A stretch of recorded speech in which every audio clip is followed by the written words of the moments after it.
Les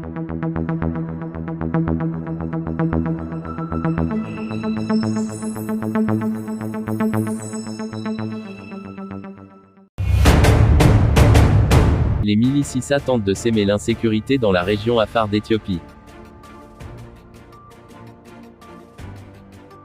Profitant des conditions actuelles de la région Afar, qui est en guerre contre les agresseurs des forces du Front de libération de Tigré, les milices ISA d'Éthiopie ont tenté de bloquer la route internationale d'Éthiopie et terroriser les habitants de la zone de Gadamaitu dans la région Afar.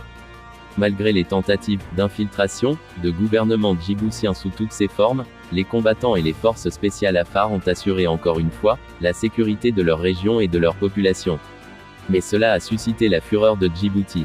Le ministre des Finances de la République de Djibouti, M. Elias Moussa Dawale, a exprimé sa colère sur Twitter, en solidarité avec les milices terroristes d'ISA en Éthiopie.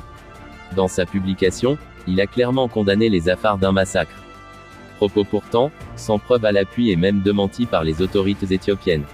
Le ministre djiboutien est même allé loin, et a ignoré expressément le nom exact de la ville Afar administrativement connue par les autorités éthiopiennes comme Gadametu, en le nommant Garba-Issé, un nom inventé par les milices ISA, pour s'approprier cette ville.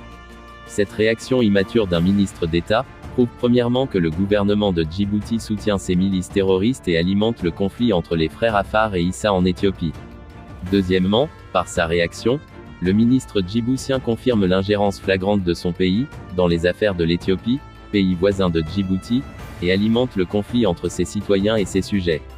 Troisièmement, elle est considérée comme une violation de la Constitution, de la loi djiboutienne et de la politique du président de la République de Djibouti, qui condamne les discriminations et tout ce qui alimente la sédition et le fanatisme tribal et régional. Quatrièmement, cette réaction montre la liaison la République de Djibouti aux conflits et aux guerres civiles qui se déroulent hors des frontières de Djibouti, alors que les Afars et les ISA vivent en paix à Djibouti. Cette déclaration aura certainement de graves conséquences, et c'est une claire sédition d'un ministre de l'État.